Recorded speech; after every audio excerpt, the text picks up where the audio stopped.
प्रिय विद्यार्थी, बगड़िया बाल विद्या निकेतन ऑनलाइन क्लास में आपका स्वागत है। हम पढ़ रहे हैं कक्षा 10 क्षितिज का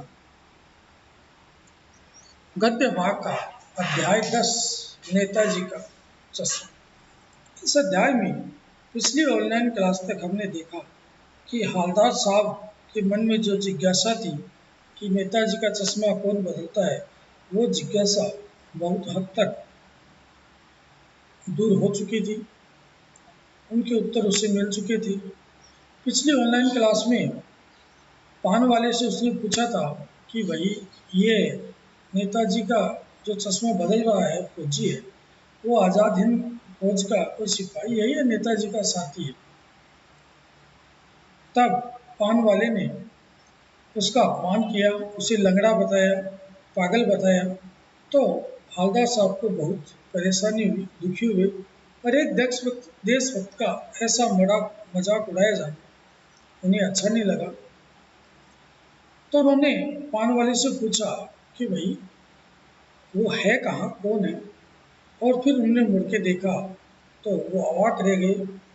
एक बूढ़ा मरियल सा लंगड़ा आदमी, सिर पर गांधी टोपी, आंखों पे काला चश्मा, एक छोटी सी संदूक और हाथ में बांस पर लटके कुछ चश्मे लिए वो फेरी लगाकर चश्मे बेचता था। उसके खुद की कोई दुकान नहीं थी।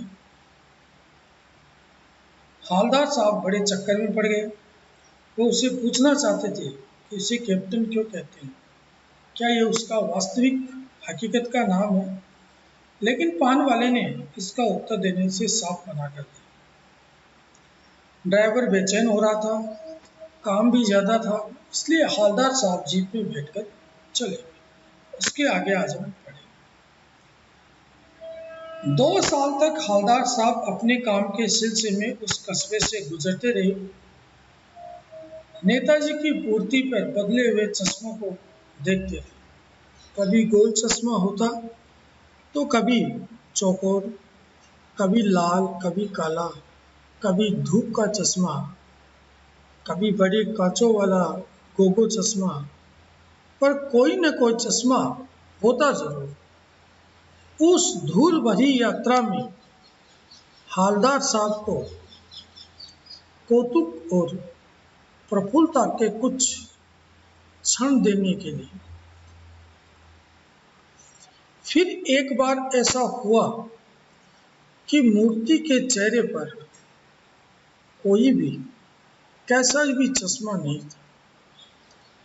उस दिन पान की दुकान भी बंद थी। चौराहे की अधिकांश दुकानें बंद थी।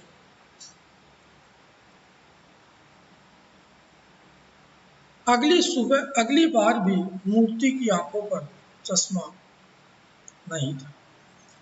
हालदार साहब ने पान खाया और धीरे से पान वाले से पूछा, क्यों भाई, क्या बात है, आज तुम्हारे नेताजी की आंखों पर चश्मा नहीं है। पान वाला उदास हो गया। उसने पीछे मुड़कर मुंह का पान नीचे थूका, सिर झुकाकर अपनी धोती के सिर से आंखें पोंछता हुआ बोला, साहब, कैप्टन मर गया। यानी वह व्यक्ति मर गया जो नेताजी के चश्मे पर रोज चश्मा बदलता था। वह पान वाला इस बात को प्रमाणित कर रहा था। इसके आगे इस अध्याय में क्या होगा वो हम अगली ऑनलाइन क्लास में पढ़ेंगे और उसी समय कुछ प्रश्न करेंगे। लेकिन उससे पूर्व आज हम एक प्रश्न करते हैं।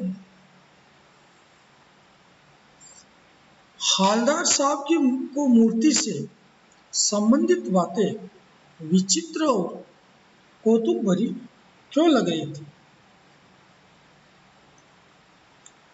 हालदार के साहब के सामने नेताजी की मूर्ति से संबंधित नई नई बातें आ रही थी। एक छोटे से कस्बे के ड्राइंग टीचर द्वारा नेताजी की संगमरमर की मूर्ति बना देना, मूर्ति में चश्मा बनाना भूल जाना या न बना पाना, चश्मे वाले द्वारा नेताजी को नए नए चश्मे लगाते रहना आदि बातें हालदार साहब को बड़ी अनोखी और रोचक लग रही थी। अब हम इसके आगे अगली ऑनलाइन क्लास में पढ़ेंगे। तब तक के लिए धन्यवाद।